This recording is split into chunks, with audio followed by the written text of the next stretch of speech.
And now for something completely different. Forget everything you've been told by others before. Get ready for the real deal, the full story, real talk about money, markets, life.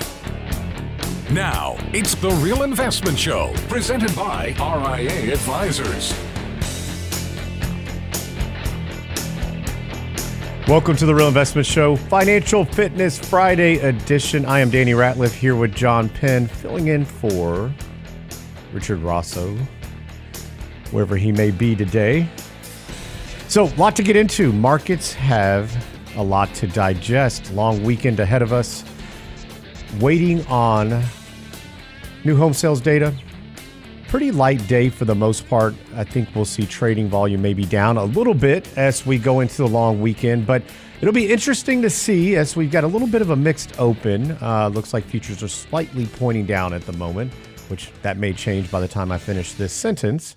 But, do investors take a little bit off the table going into the long weekend?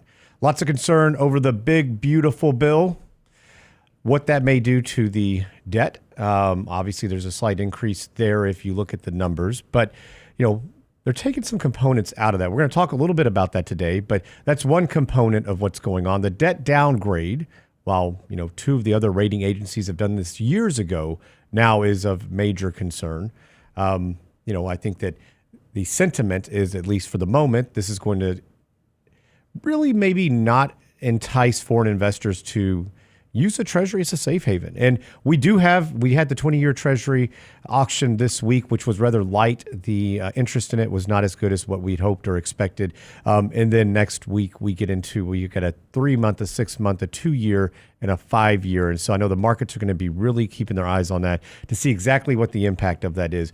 But if you go back, I'm sure if you read our daily commentary, realinvestmentadvice.com, we've actually put a lot of the data of what that looks like. We've had some very hot auctions and some very tepid auctions as well if we go back just over the last year or two. And so nothing that's too far out of the realm of what we've seen, but certainly a reason for concern and a lot of data coming together all at once. We do get Fed meeting minutes next week, which will be good to kind of see a little bit, maybe if we gather a little bit more information on what they're actually thinking. Right now, sentiment is that we don't see any rate cuts until September, October. And, we weren't going to see them previously. If you remember last year, we were going to have 6 cuts and we were going to have 3 cuts. Then it was 0. Then we got back to where we were going to have 4 cuts. And the yen carry trade changed that very quickly. Now, the Fed's been very hesitant to make any big, budge from what they're doing at the moment with the fear of this inflation is coming. We've yet to see it. You're beginning to see it in forward guidance and discussions with, different corporations are saying, hey, we may have to begin to pass on a little bit of this to the consumer at some point, but that is still yet to be seen. If we look at all the numbers that we've been watching, PCI, CPI, they've all been on the decline, but we may end up having a little bit of a bump. And, we've talked about this could be a little bit up and down where you see, 1 month you have lower inflation, the next month you have a little bit higher. And I think that's going to be the challenge for the Fed. The Fed has a pretty big task at hand. They've historically been behind the curve. And so I think that's why they are delaying cutting interest rates, thinking we begin to cut and then we see something else happen. But also, I know President Trump is trying to keep many arrows in his quiver, so to speak, looking at deregulation, this big, beautiful bill with tax cuts. And then, I know he would rather Powell cut now, but Powell may be thinking, hey, later is a better time. Yeah, I think Powell's kind of in a tough spot. I think Powell has made it very clear that he's not letting any sort of political, pressure sway him or the committee to making any sort of decisions. But I also think that he doesn't want to reduce rates too quickly, too soon, which could potentially just kind of restoke the fire around inflation all over again, right? Yeah, I mean, he does have egg on his face. It took him too long with COVID. And now, what's interesting, though, I was thinking about that exact thought you just said. Yeah. But yet he cut interest rates last year in the fall before elections. Yeah.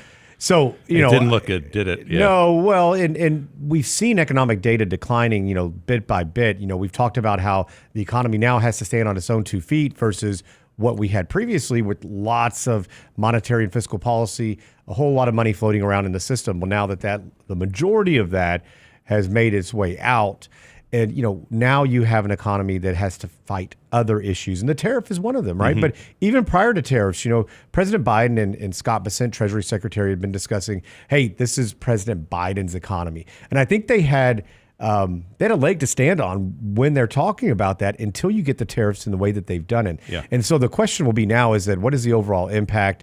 Right now, if you look at the big, beautiful bill, which, like I said, we're going to talk about in much more detail, what is the overall impact? And the biggest concern right now is the debt that it adds to our already enormous amount of debt. Now, the one thing that most of these studies are not doing is they're extrapolating any type of growth out of it. And so if you consider, okay, hey, this doesn't spark any growth, that's where, you can make a bigger argument for what's going on. And I get it. That seems to be everybody's main focus right now. And it should be. President Trump with Doge, everything else. That has been one of the things they've talked about in detail that, hey, we're going to get this. And, you heard about from Elon almost every day. You heard from somebody in Doge. And I'm sure it's still out there. And maybe the media is not covering it like they were. But it doesn't seem like they're making nearly as much headway as what the average American would have hoped. Yeah, I think so too, and I think there was a concern there for a while for Tesla investors, because you were seeing Elon in the Oval Office, daily. Yeah, and I think folks with Tesla were concerned. Hey, does he kind of have his eye off the ball when it comes to running his own business? So I was getting some questions or concerns around that from folks that I was visiting with as well. It's funny because nobody cared when he had X or Twitter and Tesla, not to mention every other endeavor that he has, which there are many. Yeah. And now he's in more of the public eye in the sense, the guy's probably one of the most, there's probably not many people that are more in the public eye than him. I would agree. The amount and the number of things that he's doing, especially in the space that he operates in. But, once he becomes, and I think the biggest detractor for many people, it's like, oh, he went from the left to the right. And so, if you're on the left, you're not happy about him going to the right. If you're on the right, you're like, yeah, it's great, good. But, at the end of the day, my hope is that he's just trying to do what he believes is right. And, we all know that government spending needs to be curtailed. And, there's been a lot of hurdles, obviously judges getting in the way of a lot of these different agenda items to try to make, cut spending, cut the workforce. And that has been just one hurdle after another to try to get to where they need to be. Now, think about this, though. Trump has to think about what happens next. You have midterms coming up. This last bill just passed the House by one vote. It was like 215 to 214, I believe. Very narrow. Yeah, very narrow. And we know he has one of the slimmest majority, that we've seen in decades. And so that is something that he has to have that on his mind, and which we think is a lot of the reason why he actually went this way. If you think about how he did tariffs, now he's talking about tax cuts, now he's talking about deregulation. Where first term it was the complete opposite, but he's going this route because it gives you that ability to pull yourself out of, if you have that economic turmoil, if you get into a slight recession. And it may not, it may be that, hey, we're in one now. We find out 6 months, 1 year from now, like, oh, yeah, okay. And so that's the challenge right now, trading headline to headline data. We do have a little bit of earnings left. We have NVIDIA next Wednesday. That's a big one. I know everybody's watching for that. It seems like it's a stock that's gone up prior to it, has a bit of a dip. And, we'll see where this goes, though. But a lot to watch. So we'll be right back after this quick break. You're watching The Real Investment Show.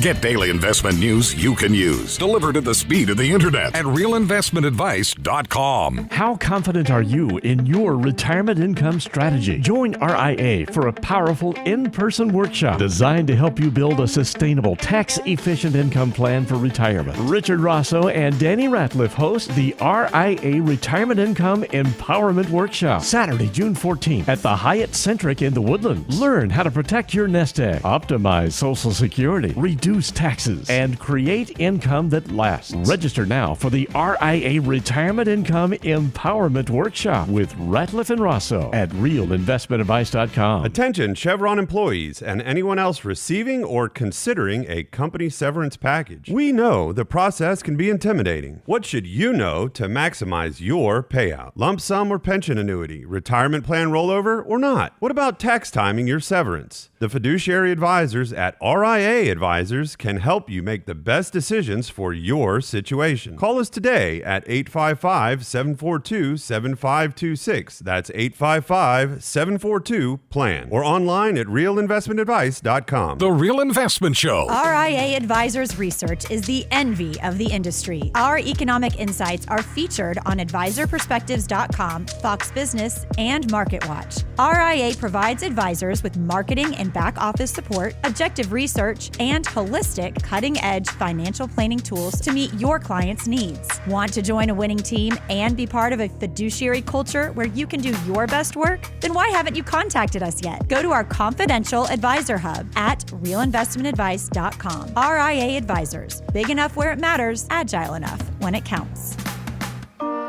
And now, another page from the Real Investment Advisors Investing Manifesto. Manage risk and volatility rather than trying to manage gains. You don't have to be right all the time. Long-term investing success is a 70% gain. Let us help you reach your financial goals with RIA Advisors. Neither bull nor bear. RIA Advisors, 281-501-1791 or online at realinvestmentadvice.com. You're listening to The Real Investment Show.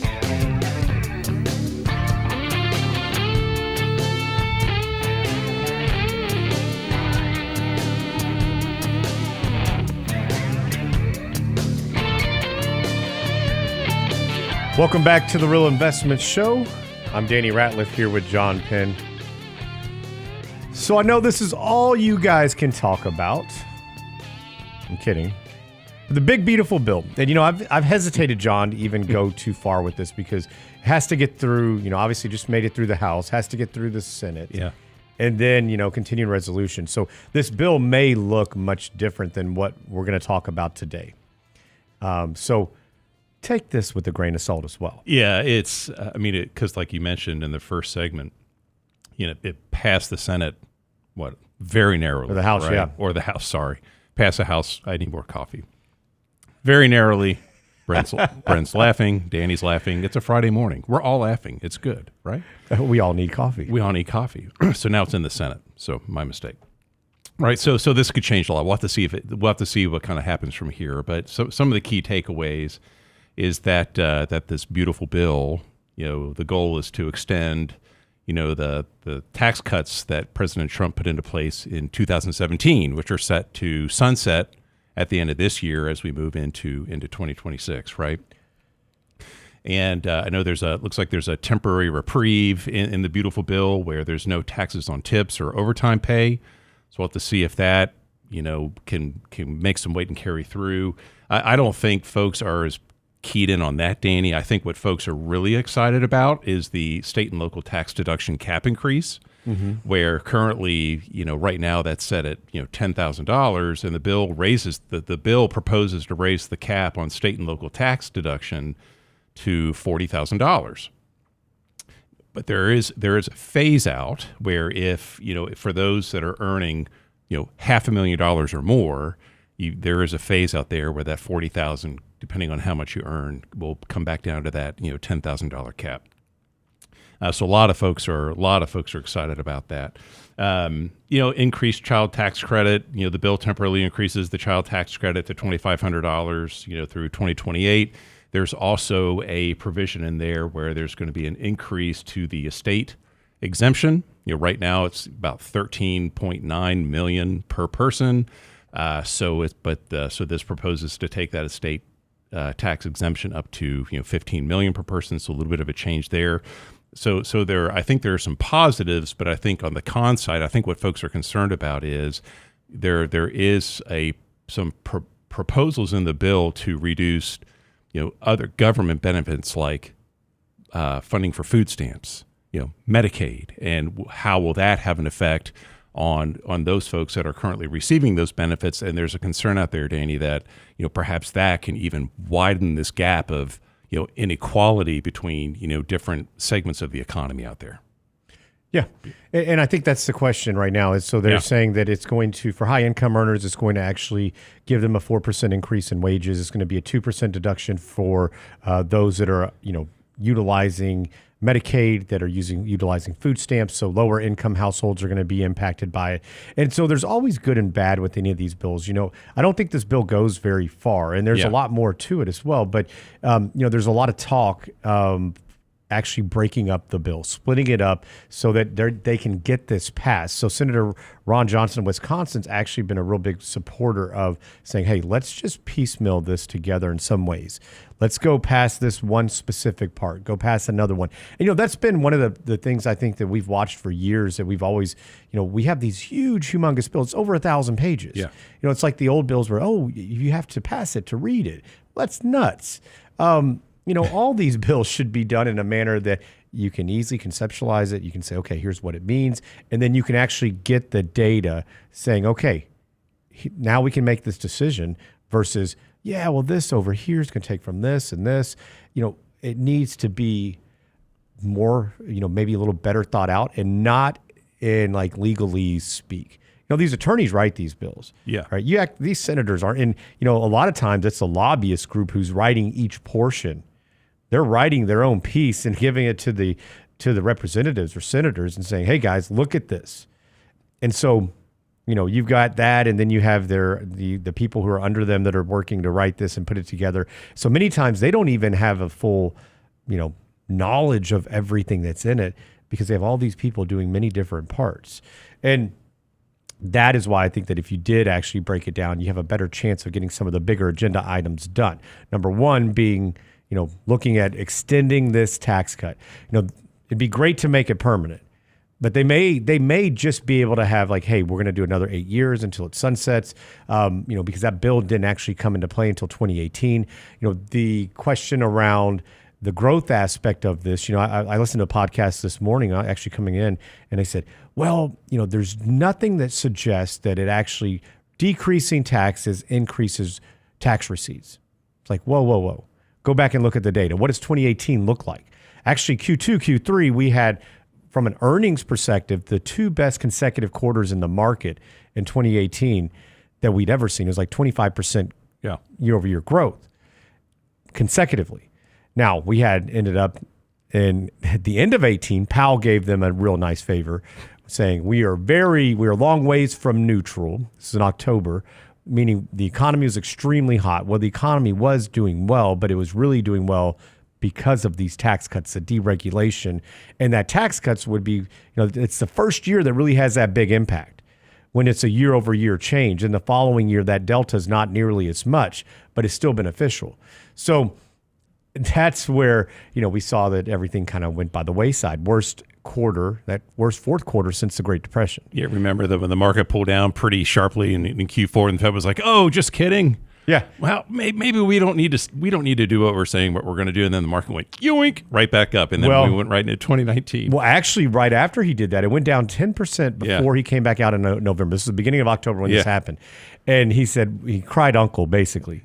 He said, "Whoa, you know what? We're going to put everything on pause." And then the market went down another 10%. Then you got to the end of the year and very end, and things turned quickly, right? Yeah. Going into 19. But those are some of the key points there. And I think, one thing that is not being discussed very much is that it raises the debt ceiling by $4 trillion. And, how many times have we done that? Since 1960, the Congress has either raised, extended, or revised the debt ceiling 78 times. Yeah. Since 1960. So, hey, why not 79? Right? Well, inevitably, this will be done. It's going to. It's just a matter of when and, how far do they kick the can down the road before, everybody's feet's to the fire. So that'll be something that is done. It's just a matter of, will it be done in this bill? Will it be done in standalone? And so there's going to be a lot of fighting over this. I mean, clearly there's so much partisanship right now. Nobody's looking at the big picture. They're just looking at, hey, do you have a D or do you have an R next to your name? And that is pretty much what they've done. They've dug their heels in, and that's it. So that's one of the things that you're going to see regardless. They're going to raise the debt ceiling. There's so much concern right now over the debt. And I think that's the other part of this. Everybody said, well, we don't like this big, beautiful bill because it raises the debt. Well, and we're no longer going to be the world reserve currency. We're no longer going to be an area that people want to, especially now that we've been downgraded once again. I don't know that that's truly the case. I think you get a little bit knee-jerk reaction right now, but where else do you want to go? What other country do you feel confident in? Are you going to go invest in Chinese bonds? Are you going to go buy a German 10-year bond for 2.6%, a Japanese at 1.52%, a pound at 4.739, maybe, French francs 3.29? I mean, no. You're still the best house in a bad neighborhood. Now, it's not saying a whole lot, but we can also print money, which, yep, there's arguments there.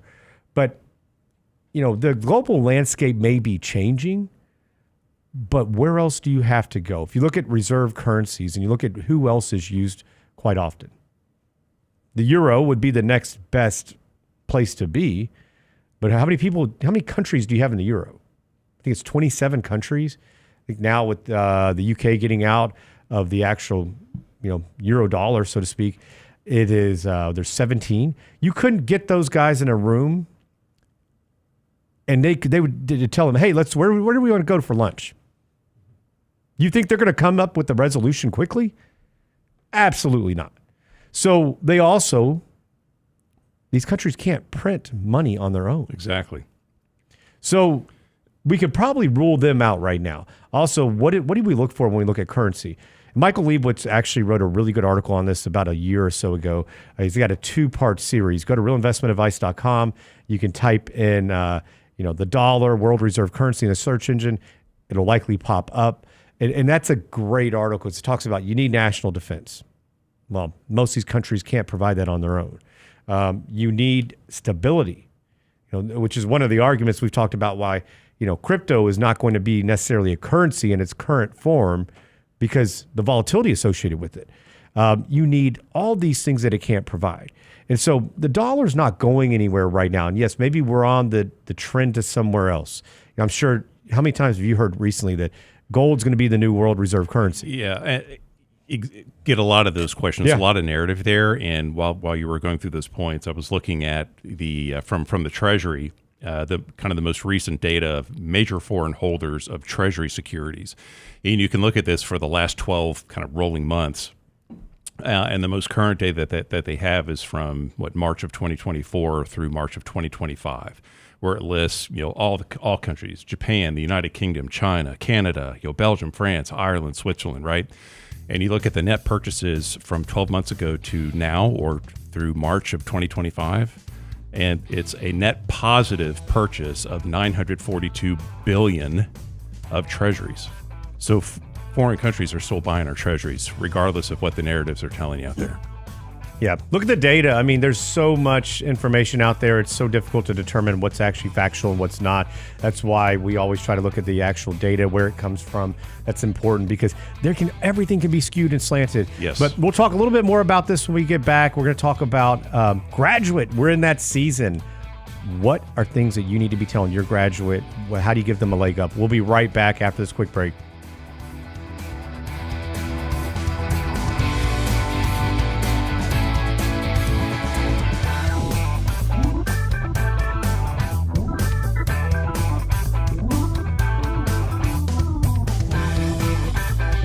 The Real Investment Advice blog. It's required reading for the informed investor. Catch it today at realinvestmentadvice.com. How confident are you in your retirement income strategy? Join RIA for a powerful in-person workshop designed to help you build a sustainable, tax-efficient income plan for retirement. Richard Rosso and Danny Ratliff host the RIA Retirement Income Empowerment Workshop, Saturday, June 14th at the Hyatt Centric in the Woodlands. Learn how to protect your nest egg, optimize minimize Social Security, reduce taxes, and create income that lasts. Register now for the RIA Retirement Income Empowerment Workshop with Ratliff and Rosso at realinvestmentadvice.com. If you're working and looking to retire soon, a Medicare special enrollment period is in your future. Understanding Medicare choices, enrollment deadlines, and costs are essential to your overall standard of living in retirement. The wrong choices can cost you thousands in penalties. Make sense of Medicare's alphabet soup with RIA Advisors online resources and one-on-one partners to help secure the healthcare insurance choice that is right for your lifestyle and budget and avoid gaps in coverage. Click on the insurance tab at realinvestmentadvice.com today.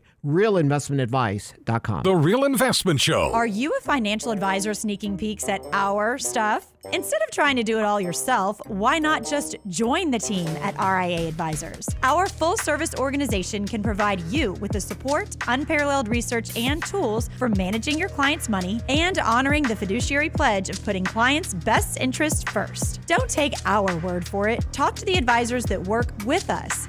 Want to come win with us? Go to our confidential advisor hub at realinvestmentadvice.com. RIA Advisors, big enough where it matters, agile enough when it counts. Can't catch the whole show now? Listen to our podcast later at realinvestmentadvice.com. So there's a whole big food discussion going on in our chat channel right now. Brent just weighed in saying can't beat a hot chocolate chip cookie from Chick-fil-A. The Real Investment Show podcast. I disagree because at Slotsky's not only can you get a chocolate chip cookie, you can also get a hot cinnamon roll. That's like apples and oranges. That is not apples and oranges. It's cookies and bun. But you could take a Cinnabon and put it between two chocolate chip cookies. Yeah, well, you can take a Cinnabon. At realinvestmentadvice.com. And now, another page from the Real Investment Advisors Investing Manifesto. Bulls win in bull markets.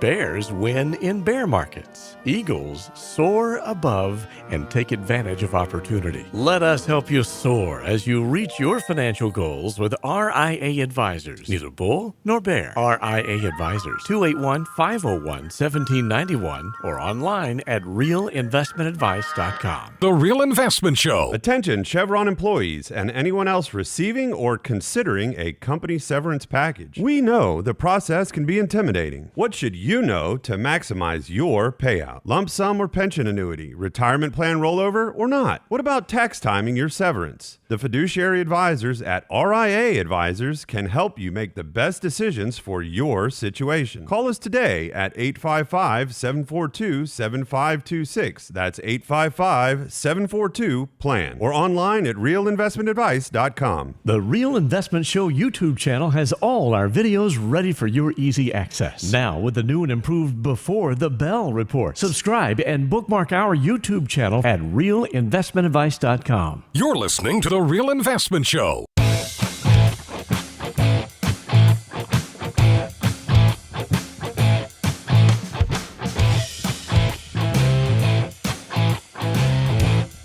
Welcome back to the Real Investment Show. I'm Danny Ratliff here with John Penn. We talked a little bit about the big, beautiful bill. I feel like we could talk and talk and talk about this, but we're not going to get anywhere. And It's going to change. In a month, it's going to change. So we'll wait to bore you with more details of that until we actually see exactly where that goes. But so John, you've got a recent college graduate. Yes. And another upcoming college graduate, and we are in that season. We need to talk about what are things that you can do right now. What advice can you give your college graduates or loved ones that are starting off? You know, where do you go? How do you start? What should they be thinking about? What are some of the more important details when you begin to kind of build that roadmap? Yeah, our oldest daughter will be 25 in October. Okay. She graduated from school 2 years ago, and she's been in her first post-college career now for about 2 years. And she came back here and moved back with us in Houston, just stayed at home, just banking, just saving money. And she just literally about 3 weeks ago now, she moved out to San Antonio. She went out west, right? And it's with her employer. She made a job transfer. That's where she's going. So now she's in their San Antonio office. But our youngest daughter, Andy, she will be 23 in July, which is hard for me to believe. Just saying that our kids are 25 and 23 just is realizing how old I am. I still think I'm young, and our kids still think I'm a dinosaur. But yeah, our youngest daughter will be 23 in July. She is actually set to graduate from school. She goes to the University of St. Thomas here in Houston. She'll graduate in December. So we're having those talks as we speak. Yep. Yep. So you're living that. We're living it. So I hear so many different things, and I think one thing that a lot of quote unquote we could give very specific advice from going to high school to college, and then from college to the workforce, and it's all going to be a little bit different. But I think let's focus on college, because you just went through that. Yeah. When you're looking at the employer benefits, thinking about saving, creating that buffer, whatever, and even just maybe something in life, like things like, hey, girls, don't worry about this. Yeah. This is what it's really about. Yeah. What are you telling them? Well, I especially is, hey, don't worry about what they all have both of our girls have wonderful relationships and wonderful friends, and there's drama and all that. Trust me, it's drama. And what I tell them is step back from the drama, right? Don't let that affect your decisions. Yep. You need to figure out what you want to do, and what is your drive? What do you want to do? What do you enjoy, right? And don't do something because maybe it's somebody else's idea. It should be your own. Follow your own passions, right? But then when it comes to the setting up yourself for the financial success, is you got to educate yourself. You can't rely on tips and hot stock tips and all I'm doing is buying this or buying that. You got to take a moment to step back and kind of educate yourself on this. And like with our oldest, when she started with her when she graduated from college and started working with her employer, we were looking over her retirement benefit package together and looking at her medical insurance, looking at her 401k plan, Danny. And I told her, I said, Audrey, you have the ability to contribute to a Roth 401k. Here's how this works. And her words back to me were, Dad, I've visited, all the folks that kind of work with her at the business where she works. They're all about the same age, right? And nobody in there was contributing to a Roth 401k. And I guess this was a conversation that they were all talking about. And our oldest daughter said, Dad, nobody in my office is contributing to the Roth 401k. I said, well, you are. Yeah. I said, you're going to contribute. You're going to pay the tax now. It's not going to be fun, but 20, 30, 40, 50 years from now, you're going to thank me.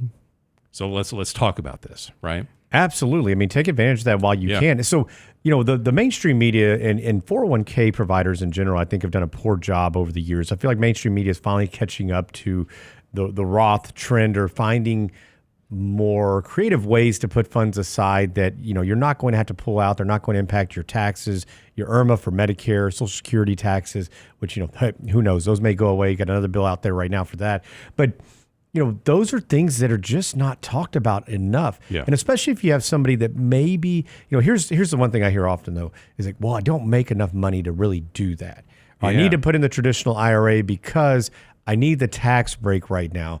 But really, when you do the math, if you're not making all that much money, the difference is probably negligible, and you're not putting as much away as you were probably thinking you would be anyways. Now, the other caveat with this is, look, you may not want to fund it as much as you would think, because if you are just entering the workforce, you're not living at home, you have bills to pay, you need to begin saving up and building that emergency fund. Right.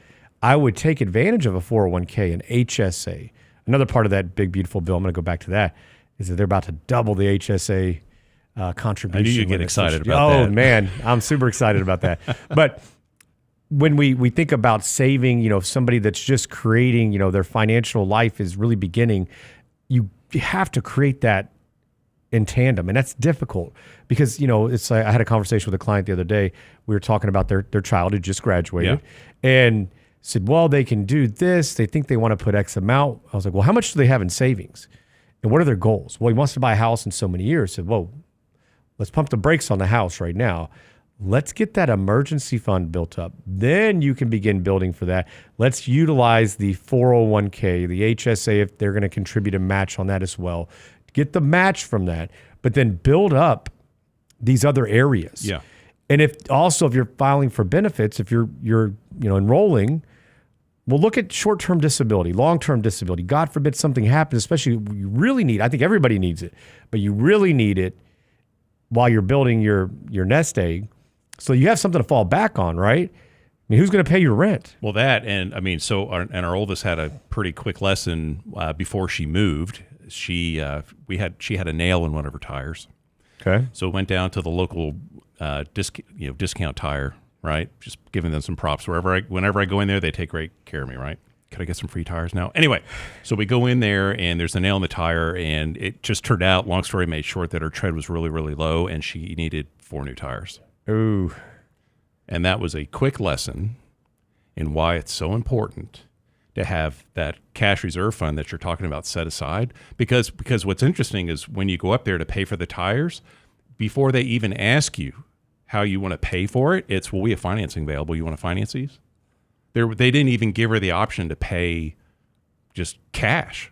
They probably see a young person think, right. Oh, they're like, okay. no, well, we have financing options. And they're incentivized. And we're like, we're not going to finance these. Just buy them. Yeah. But she had the money set aside where she could do it. And she probably right shed a tear, as she did, because that's never fun, right? I mean, I'm much older than she is, and I shed one every time we had to, what? You had to get new tires? Yeah, I know. It's like, yeah, it's awful. Newman.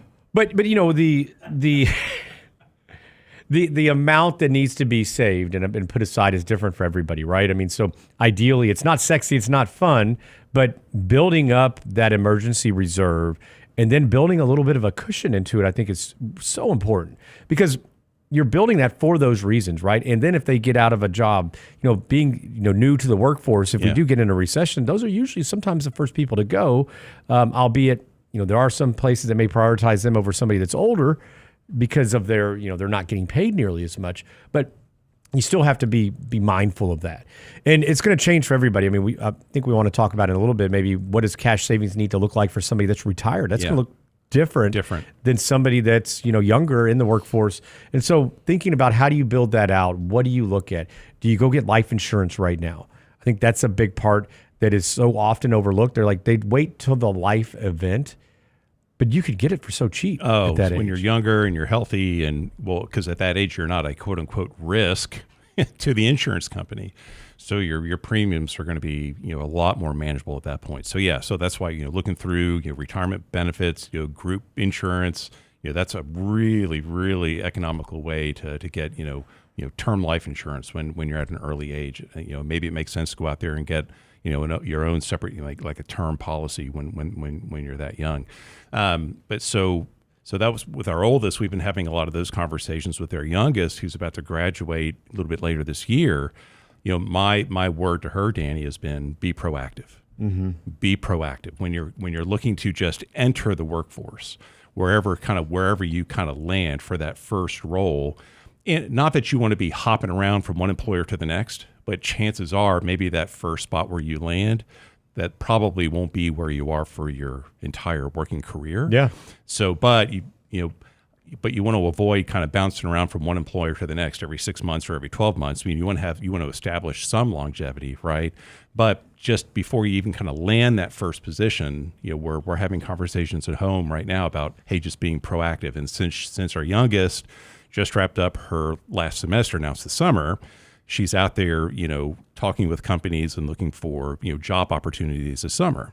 And just last night, she sent a resume cover letter in, to a potential employer just a few days ago. She hasn't heard anything back, like not even a thank you for submitting type of email. Yeah.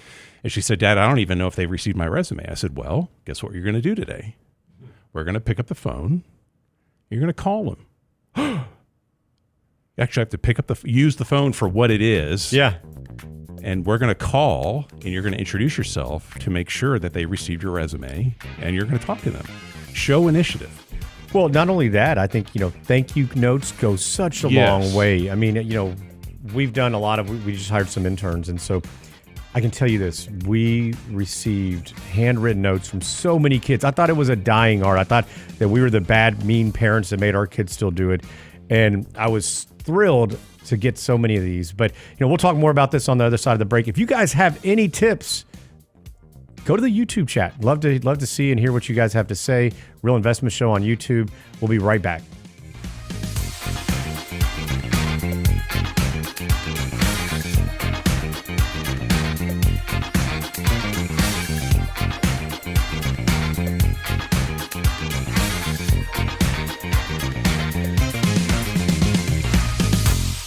Get daily investment news you can use, delivered at the speed of the internet at realinvestmentadvice.com. How confident are you in your retirement income strategy? Join RIA for a powerful in-person workshop designed to help you build a sustainable, tax-efficient income plan for retirement. Richard Rosso and Danny Ratliff host the RIA Retirement Income Empowerment Workshop, Saturday, June 14th at the Hyatt Centric in the Woodlands. Learn how to protect your nest egg, optimize Social Security, reduce taxes, and create income that lasts. Register now for the RIA Retirement Income Empowerment Workshop with Ratliff and Rosso at realinvestmentadvice.com. RIA Advisors Research is the envy of the industry. Our economic insights are featured on advisorperspectives.com, Fox Business, and MarketWatch. RIA provides advisors with marketing and back office support, objective research, and holistic, cutting-edge financial planning tools to meet your clients' needs. Want to join a winning team and be part of a fiduciary culture where you can do your best work? Then why haven't you contacted us yet? Go to our confidential advisor hub at realinvestmentadvice.com. RIA Advisors. Big enough where it matters, agile enough when it counts.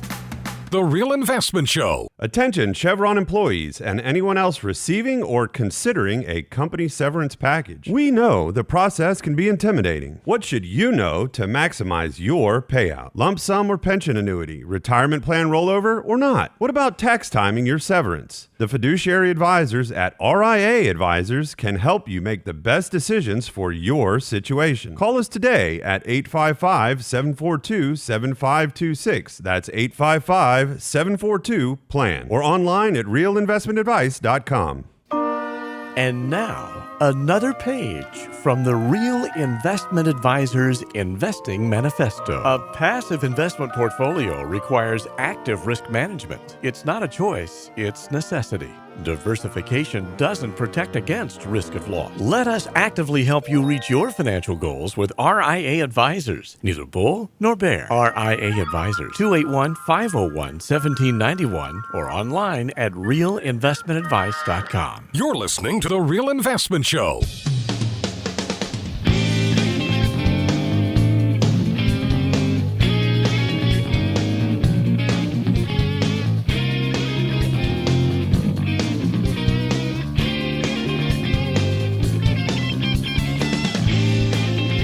Welcome back to the Real Investment Show. I am Danny Ratliff here with John Penn. So I've been perusing the chat. I got to tell you guys, I'm a little disappointed. Number one, I thought you guys would be a lot darker than what you are, knowing y'all. Number two, I mean, come on. You guys usually come up with something pretty creative here. And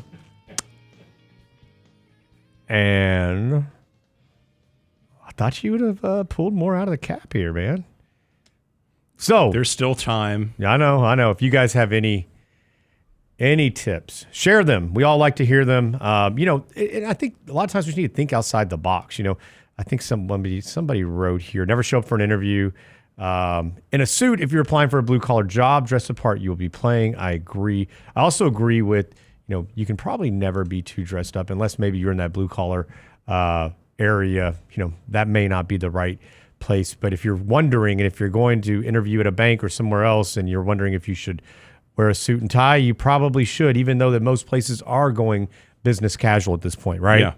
And so there's so many different ideas and things that you can do out there. But, what are some more practical tips that you can think of? Just remember, you never get a second chance to make a first impression. Amen. Yeah. Very good.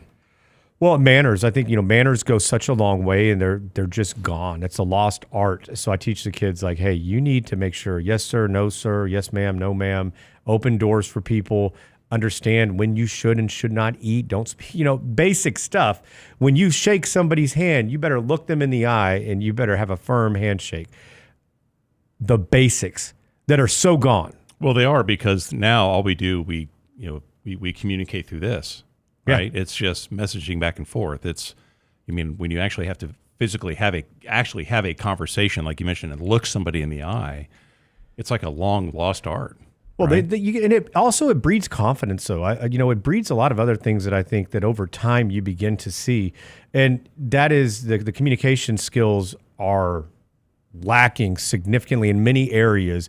But it's like we were talking about, we have interns that we brought in. And as we were interviewing and we've been on some college campuses, I was actually really surprised in a good way at how many of them did all of those things. So either the universities are training them up, you guys at home are doing a fantastic job. We hear about all the bad of this generation, but there's so much good out there. There's so much good. I mean, I see it, firsthand, and we're involved actively with our kids and what they're doing. Lots of good kids, but the college age kids right now, I think they were more mature than I was at that age. Yeah, and in some ways. Yeah, and Danny, I don't feel like I'm that old, but now I'm meeting some of these younger kids in college, and I'm like, man, they look like babies. Well, did I look that young? I felt really old. I was talking to our intern this last week, and we said something, and I can't remember how he got on. I said, well, how old's your mother? And he told me. I thought, oh, good Lord, I could be your father. It's like, man. What year were you born? Oh, I graduated high school that year or something. It's like, oh, my goodness. Yeah. Yeah. So, anyways, but yeah, if you have dress for the weight you want to be, not the weight you are. Oh man, I have a feeling we have too much of that going on. Maybe it needs to be the opposite. Dress for the weight you are, please. So having a show focusing on young adults on spending and investing, living below your means, show the fruits that they will have in years to come. I think that's a great point. And, the public education in general has failed in so many ways. For years, I've talked about even writing a book. It'd just be maybe a kind of a roadmap or a guide. And, time, unfortunately, there's only so many hours in each day. But that is something that needs to be done. I see all these things on social media and different platforms that'll say, well, if you only invest X amount and you earn, 10% a year, or 8% a year. Well, yeah, 8%. Okay, hey, we go back, you look at historical S&P 500 returns, that's rather achievable. But it doesn't take into the impact of the math of loss, how money actually works, a sequence of return risk. And so what I fear sometimes while we're trying to encourage somebody to do something that would be good, you're giving them false hope and a false sense of what they should be doing, and then they're truly underfunded. Because even if you have that average return of 8%, what most people are doing when they actually go online and they post these really big numbers, if you only invested $2,000 a year for the next 15 years, here's what it's going to be when you're 60 or 65, or $5,000 a year, whatever it is. But they assume that return each and every year like it is a fixed rate of return, which unfortunately it is not. Yeah, just go find a solid growth mutual fund that'll pay you 12% a year. That's a famous quote out there from somebody who I will not mention. That's an easy one, right? But I think too, Danny. I think sometimes with the younger generation, with all of those various financial platforms out there, you're just kind of hitting the face with, well, what's the number you need? What's my number? Right? What is that nest egg that you need to be able to retire? Right? And sometimes you see these, numbers with many zeros behind their names, and sometimes a younger investor might go, how on earth am I ever going to get there? Why should I even try? Right? So sometimes that can feel emotionally like a very big mountain to overcome, versus trying to break this down with those simple steps to begin with, to say, hey, let's just start here. Let's just start with getting your emergency fund set up first, and let's get your Roth 401k or whatever your savings plan is that you have at work, or maybe you own a small business, whatever that might be. Just get those initial steps started, and you can see this blossom over time. Yeah, I mean, there's a lot of moving parts. You need to understand where you are and what you're trying to accomplish. Set goals. I think that's an important aspect of it. And, at the end of the day, you're going to be better than where you were. But you need to understand that some of these things are not necessarily, they may be half-truths. Yeah. Lack of a better word. Larry did mention using AI. And so I think, one thing we've always told everybody, know the company, know the role you're going to apply for. And AI is a great help. I mean, I think if you're talking to anybody, or if even I know people who are going to, call on a business for work, and they'll go out and they'll use AI, like we would use Google, and say, give me the bullet points of what they're doing, give me their numbers, go through. You can actually go through, different types of reports and pull stuff from that. So it's pretty neat what you can do with AI and how that's a big benefit to a lot of people. But know about the company, come with great questions. Every company is going to be a little bit different, but as you're going to interview, you're showing that you've done your homework already. And that's an employee like I know we'd love to hire if you come in and say, hey, what about this, this, and this? If you show your knowledge in the, number one, the space, but number two, you've done your homework on us. That leads me to believe that you're likely going to do your homework on other things that we need you to do. Yeah. Right. You're showing interest. It comes back to that being proactive, right? Kind of that theme that I've tried to instill with our own kids. But yeah, I think that goes a long way, showing that initiative, Danny. Yeah. You guys are on fire now. I'm not even going to go there. So you woke him up. Yeah, I woke him up, the sleeping giant. So I'm talking about the YouTube chat. If you're not there, Real Investment Advice, a Real Investment Show on YouTube. So big questions. I know yesterday a lot of time was spent on bonds with Mike and Lance. And so question is now a good time to add to a position or buy something like TLT or a 20-year bond? And what is the percentage? And we get these types of questions often because, number one, we do hold some. Number two, we do have a kind of a laddered portfolio as far as how we're investing in bonds. And we had to take the big picture viewpoint when we're talking about this. All these are bits and pieces of a larger puzzle. And, to hedge, to lock in specific income, to have that duration risk, which is good and bad. Right now, it's not great. Mm-hmm. In the future, I think it'll be good. But what would you tell somebody right now if they're thinking about maybe looking? And keep in mind, this is no recommendation. But, the problem is you say something and somebody's going to say, oh, I put everything I had in that. Yeah. Well, it's all about balance, yeah, right? And it doesn't have to be an all or nothing decision. And I think that's what folks really wrestle with so many times. I mean, I'm as of late, I've been visiting with a number of folks who are still kind of in that T-bill and chill mindset because, rates on T-bills are still attractive, at least for now, but they have a sense that, is it a year from now, 2 years from now, 3 years from now, maybe we won't have, more attractive yields, and they are very concerned about inflation. Eating away their purchasing power and just kind of taking away from their quality of life. So it's, hey, John, I know I need to maybe set some of this money up for longer term. How do I go about doing this? How much should I have in equity exposure or in bonds? So a lot of those questions right now, but if, specifically if you're asking about bonds, Danny, with interest rates ticking up here as of late, that just means bonds are on sale. They're at a better buying opportunity than where they were as of late. Yeah, right? I think the question is, and what everybody's concerned with right now is that how high do interest rates get? Yeah. And we saw this break Silicon Valley Bank, First Republic, Signature Bank, 2 years ago. We had issues with this already. And so there's still long duration bonds on many of these banks' books. They haven't gotten out of them. There's still opportunity for them. And so there's a couple ways to look at it. Number one, if you want to lock in a higher yield, if you do believe rates are going down, you need it for income purposes, you could utilize it for something like that. If you're going to go the speculative route, then I would encourage you to step in, use smaller amounts over time, understand what does it look like in the big picture in the context of your overall portfolio and your wealth. There's a lot of very compelling arguments for much higher interest rates. There's a lot of very compelling arguments for much lower. And it's probably going to be somewhere in the middle. Historically, rates are not extremely high, but the amount of debt that's out there is. And so you can see right now, Scott Basin has talked about this. They have a lot of treasuries coming due. They need to get interest rates lower to refinance and reissue a lot of the debt that they have. But hey, thank you guys for joining us today. Go to realinvestmentadvice.com. Go sign up for our next in-person event if you are in the Houston area. It'll be June 14th. At the Hyatt Centric in the Woodlands. Love to have you guys there. If you're on the YouTube channel, please go like and subscribe. We appreciate y'all. Have a fantastic Memorial Day weekend, and we'll see you guys next week.